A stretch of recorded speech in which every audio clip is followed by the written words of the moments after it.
These 10 Commander Precons are the best in Magic the Gathering 2024. By the end of this video, you are going to know the single best Precon released this year. But one deck doesn't fit all, so I'll be diving into a full top 5, some honorary mentions, and why the one you're thinking about didn't quite make the cut. And of course, I'll be explaining why the Precons rose to the level they did, and hopefully leaving you with a few new lenses on how to view these products. Before any of that, I have to share with you the Radiant 100 Plus Deck Vault from Arcane Fortress. The high quality TCG accessories Arcane Fortress offers to players who want to protect their cards in style don't need the excuse of a holiday to make it onto your wish list. Click the link in the description now to see all your options. The first thing I noticed was the individualized etching each Radiant 100 Plus Deck Vault offered, and I gotta tell you, it looks way cooler in person and feels even better. But that's not only because of the etching. The whole box is built with premium material, including the textured, sturdy, and durable nanofiber exterior. Possibly the only thing cooler than getting your hands on one of these for the first time is the experience of opening it up. Each deck box has a beautifully illustrated interior done by real artists, bringing an added level of style that's been dropping jaws at LGS's near and far. But what is style without substance? The truth is, the Radiant 100 Plus Deck Vault was created with serious players in mind. And while serious players want a refined, striking design, they also want their cards and accessories to be properly stored and protected. The exterior has protection on lock, and the interior offers spacious storage that can hold 100 plus double-sleeved cards with ease, making it ideal for your most important decks. It comes with these stylish and quality dividers, and look, it even has room for tokens. I can't have you missing out on the detachable magnetic dice box attachment either. The mystical power of magnets secures this to the deck box, but allows you to detach it and fill it up with all the dice, counters, and other game essentials you need. I've shared on this channel my Recidivist deck, led by Magda, the Horde Master. She is riding a dragon. She makes dragons. I sleeved the whole deck in dragons, and now it lives in this gorgeous dragon deck box. There are a dozen styles to choose from, and each one is better than the last. And if you're not satisfied within 30 days, you can return it. No questions asked. These are the perfect gift for somebody with a deck they love, and I won't tell anyone if you want to gift one for yourself. If you're looking to level up your protection, use the link in my description for 5% off your Radiant 100 Plus Deck Vault, applied automatically at checkout. The first honorary mention is for the super fans of the film Everything Everywhere All at Once. It's Tricky Terrain.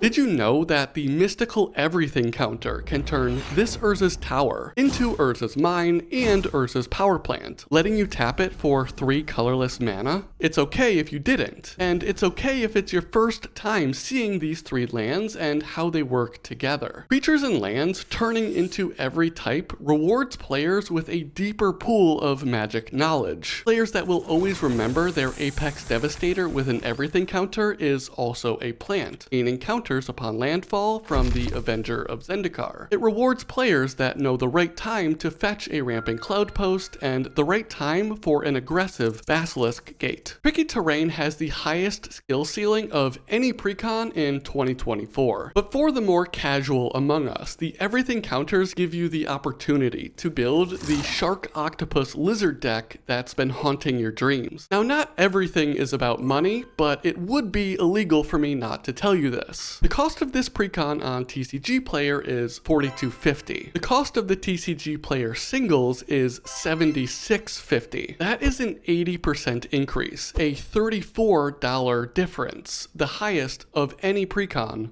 this year. When all is said and done, the everything counters that Omo makes can turn your deck into a universe-ending everything bagel or a family-friendly hot dog finger family. The choice is yours. Honorary mention number 2 is your reminder to embrace the future. It's creative energy.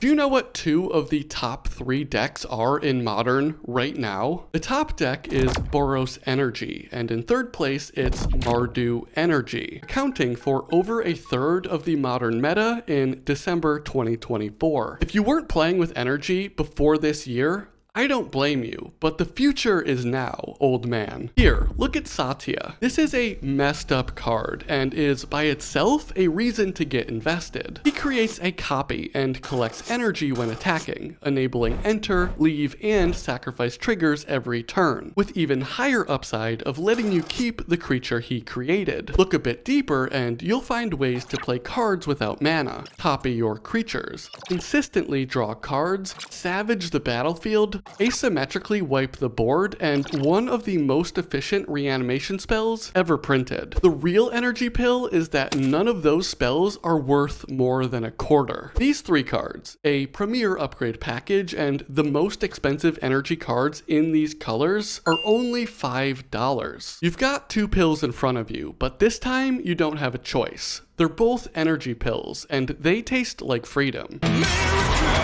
fuck yeah! Honorary mention number 3 gets the craved and toasted bread and butter award. It's Family Matters. Kobe had his lethal fadeaway. Baker can always lock in Azir, and Reed Duke remains the face of Jund.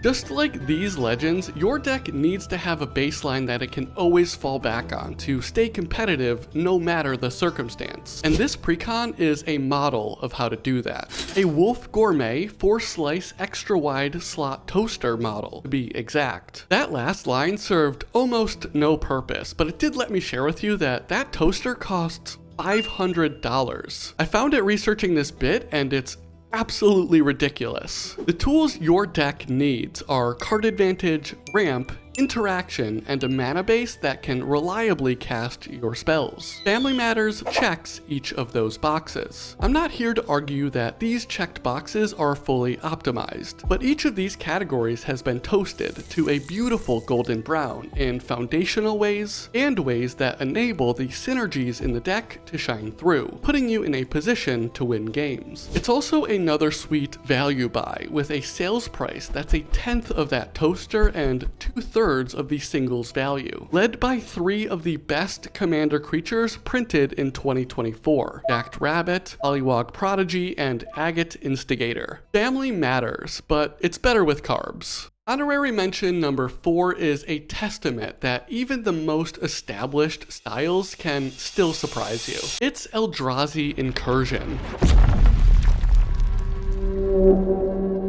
How does a tribal deck with a creature type that lends itself so heavily to a particular play pattern end up surprising the entirety of the commander community? Well, it starts by introducing all 5 colors of the pie. For the first time, Eldrazi players around the world could enjoy the full spectrum of Magic cards, without needing to rely on Morophon or other 5-color commanders that certainly add value to the deck, though at the cost of flavor. There remains an element of the absurd top end that we've all come to expect from the Eldrazi, but it's more a backup plan rather than the feature. What's enchanting players is the Eldrazi winning through amassing tokens, finding lines that don't necessarily end with Annihilate, and feel good big mana value plays that are uniquely Eldrazi. Surprises can be good, surprises can be bad, but this surprise, despite the mechanical infrequency in the deck, still annihilated my family. Thanks, Azlask. Honorary mention number 5 is 2024's most underrated Precon. It's Scrappy Survivor. It wouldn't surprise me if most Magic players, or even specifically Commander players, didn't know about Junk, or if they did know about Junk, wouldn't be 100% confident about what it does. It was a subtle mechanic from the Fallout set, a token artifact that offered card advantage. Basically, you crack it for a card off the top that you can play this turn. I don't think that any of these can slot generically into most decks, but where they do fit, I think they shine, and 10 of the 15 cards with this mechanic are found in this Precon. But this pick is not all about garbage in the wasteland. Scrappy Survivor is a top value precon printed this year, with a low mana curve and jam-packed with cards that can easily be repurposed if you want to disassemble. The removal can go anywhere, the protection is premium, the equipment and aura staples can get a new deck off the ground on their own, and the density of quality new spells from Fallout is not matched, with the highest of highlights being Codsworth Handy Helper, Silver Shroud Costume, and Well Rested. Whether you build it for the future or salvage it for scraps, the best boy dog meat will stand loyally by your side. Before tackling the top 5, I gotta talk about the most expensive precon of 2024, Squirreled Away. How much money is too much money for 100 crispy new cards? Are you willing to pay a premium for a non-standard set like MH3 or Commander Masters? There isn't an objectively correct answer you need to have, but a standard precon selling for $150 is so far out of bounds for me. It's not even in the stadium anymore. Maybe this was destined to be when they printed a squirrel deck, but as far as I'm concerned, this level of price disparity is a failure of design, especially when the squirrel aristocracy barely deviates from the game plan everyone associates with these creatures. I say barely because I love the odd acorn gang. It's still token things, but they let you explore a bit more deck building prowess with the unique reward they provide to all squirrels for amassing them. And the art truly delights. It's officially top 5 precon time, right after you subscribe to the channel. If you want to see more content like this, discussion about new cards, and even some deck techs, generally with a budget bend, there is no better time than right now to hit that button. It'll give you the easiest access to all of that content, and it's free. Seriously, what the heck else is free in current year? Hit that button and come monkey around. The number 5 precon is the MTG Monkeys pick for 2024's best intro deck to Commander. It's Revenant Recon.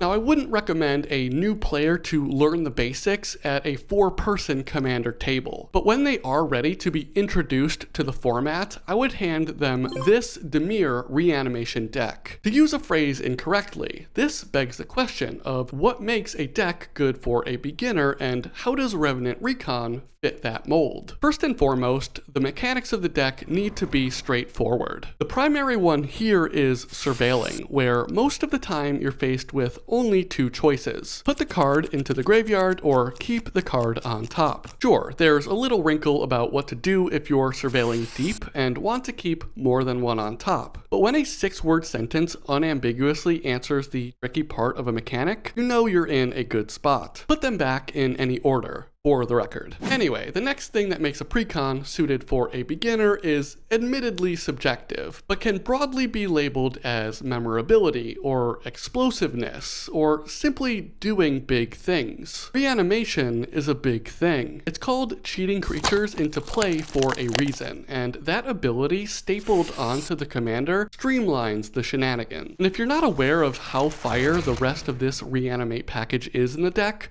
let me fill you in. It's hot fire. Reanimate, Animate Dead, Necromancy, and Rise of the Dark Realms totaled out to $50 when this was printed at the beginning of the year. They've since come down to a little more than $20, but these are some of the most efficient spells in this category that have been printed, especially since each of them can interact with the creatures in your opponent's graveyards. So that covers the splashy, but there's one last thing I want a deck to offer a new player. Agency to improve. It's very easy, too easy, to blame the threat assessment of others, the luck of the draw, or any other number of variables that crop up during a commander game. A new player looking to improve their gameplay has to fight that urge and instead look inward at their own decision making. This deck offers digestible inflection points that can be reflected on post-mortem by that player and the members of the pod. Was surveilling that land into the graveyard too greedy? Was keeping Twilight Prophet on top short-sighted because Mirko could have had 3 power next turn? What was your thought process when reanimating Whispering Snitch over Baleful Strix? And I think you get the point. Revenant Recon offers a straightforward way for players to do busted things, sneaking it into 2024's top 5. The number 4 Precon has a fresh and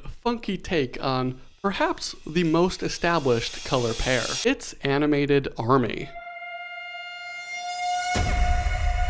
What if you took the Gruul Stompy archetype, but didn't need any creatures? It's a little brain-breaking, but this clever little raccoon Bello manages to make it happen through animation, and not the kind with tentacles. The ability on this bard may be the most unique printed on a Precon legend this year, rewarding aggressive gameplay with card draw, at the cost of leaving yourself defenseless. Not necessarily because your creatures are tapped, but because those creatures revert back to their original non-creature form. Your aggression will draw a lot of aggro, and you'll need those drawn cards to help you find the answers to close out games, notably in the form of more aggression. And just saying, if you haven't attacked a player with gratuitous violence to do double the damage, you're missing out. This isn't to say the deck is devoid of creatures. In fact, there are plenty of fantastic, mostly green creatures that encourage this play pattern or do other generally powerful things. Which leads me to the upgradability of the deck and the choices it offers. It feels a bit narrow, more or less requiring specific card types of specific mana values, but your options are wider than you think. Comparing Bello against our last face commander Mirko shows the latter with 4 of the 5,000 decks in the top deck category, which makes sense given the surveil mechanic reigning supreme over there, synergizing with every part of Mirko. Bello, on the other hand, is not so easily categorized. The deck's natural state, the unnatural category, combining artifacts and enchantments, is 4th down on the list, with the separate components showing up, as well as vehicles and aggro. Not even showing up in the top 5 are decks that explore the fact that the animated creatures are elementals, or the angle I showed earlier this year, leaning into the modular mechanic. Beyond that, I want to mention that there are some great big mana options in the deck. The green enchantments go hard, and Alchemist's Talent is an extremely dangerous win condition for your treasure decks. If you want to move the animation off the screen and onto your battlefield,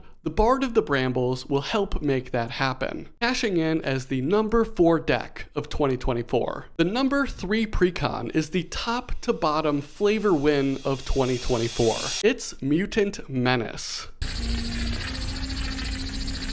It earned this spot for more than the new card art, by the way, though I think they absolutely nailed it. This deck, it all starts with the Wasteland, a dangerous, radioactive hellscape crawling with mutated descendants of a world that only exists in memory. While you might expect the radiation to have hampered these mutants, leaving them lucky to survive, quite the opposite happened. They thrive and prey on those unlucky enough to cross their path. And that is what is so fantastic about this deck. The main mechanic in the Precon is rad counters, acting as the ever-present radiation in the Wasteland, making sure the whole table plays the game on your home court. While the radiation slowly drains your opponents of resources, their suffering enables your game plan. And as you might expect, when you become infected, you only grow stronger. Whether that's gaining life instead of losing it, gaining access to more spells to cast, or getting the opportunity to ramp with my favorite card of the set. Not because he's obscenely powerful or anything, he just seems like a good man trying to get by. The rest of the deck consists largely of +1/+1 counters and proliferate, oftentimes plugging back into the rad counter theme, making for a formidable pile of cards that will keep your opponents guessing on what comes next, just like the actual Wasteland. It also helps that the Wise Mothman can straight up one-shot people if left unattended. Despite the flavor tasting of decay with notes of leather and tannins, it is unmatched and lifts the Mutant Menace to the 3rd spot in 2024. I'm gonna keep this section quick, just like the games drawn up by the number 2 Precon of 2024. It's Quick Draw. Phrasing? Wait, that was for my other Quick Draw video. It's Quick Draw. The first true Is It Spellslinger deck in years did not disappoint, and in my opinion, blew out the competition from Outlaws of Thunder Junction. It's got token payoffs, graveyard payoffs, Magecraft bangers, and all sorts of ways to go over the top. With card advantage on Stella Lee as a reward for casting 2 spells in a turn, this Precon likely would have made the top 5 in 2024, even without her second ability that earned this Precon the title of Best Path to High Power. I know there's no shortcut to spending hundreds or thousands of dollars to make a truly competitive commander deck, but even a 5-card package can make this Precon competitive at most tables. Meet Twisted Fealty. This 1/4 card wins the game if you turn on Stella, letting you tap her to copy the spell. Check out my quick draw video if you want more detail into how that works. Add in 4 more copies by way of tutors, and you can fairly reliably have this line at your disposal each game for only $15. Raise that total to $100 and you can do intruder alarm things, add some cantrips, some rituals, probably some counters, and you're hooked up without needing to take out a second mortgage. Quick Draw is explosive out of the box, dangerous to upgrade, and fired its way up to the number 2 spot in 2024. And that leaves us with 1 Precon remaining, featuring the preeminent big bad of 2024. It's Endless Punishment. You know those game-altering commanders where you quickly realize that this isn't going to be like a normal game of Commander? Well, Endless Punishment has 2 of them, and the deck to back them up. Hacking and slashing down life totals around the table, especially by way of menial triggers like drawing a card, playing creatures, or playing spells, creates such a warped experience that can only be ignored at your own peril. Fittingly, Velgavoth feeds on this never-ending pain, drawing you cards while growing as a lethal aerial threat. And though restricted to triggering 1 time per turn, you really don't need that many turns to refill your hand, lay down more pain, and look to close out the game. From my personal experience and from the stories I've heard from other pods, this deck always becomes a problem, and has quite the winning track record, even against more tuned decks. But all of these top Precons can win games, so the difference maker does go back to that first point, how this Precon causes the dynamic of the game to completely shift. The reason I think that's so valuable is because we don't get to see a villain of this caliber very often. Just like having heroes to root for brings enthusiasm and new players, an aspect of story building that I don't think Wizards has excelled at recently, the same can be said for villains. Maybe even more so. This Precon, having been the most hyped since the Dinosaur Precon of last year, needed to deliver on that villain. And it did. The people want a villain. They want to be the villain. They want to be the arch enemy. Endless Punishment makes that happen. The 2024 Precon scene had its ups and downs. Mostly downs to start and ups at the end, but ultimately delivered plenty to be excited about. Because this is a Commander channel, I happen to talk about almost all of the commanders from this list. If you're looking for a deeper dive into any of them, maybe some budget ways to tune them, I would love for you to check out the channel. And if you're looking for a place to start, go ahead and start at the end, with the Endless Punishment video right over there. Thank you so much for watching. Please subscribe if you haven't, like the video, and let me know in the comments your thoughts about the 2024 Precons.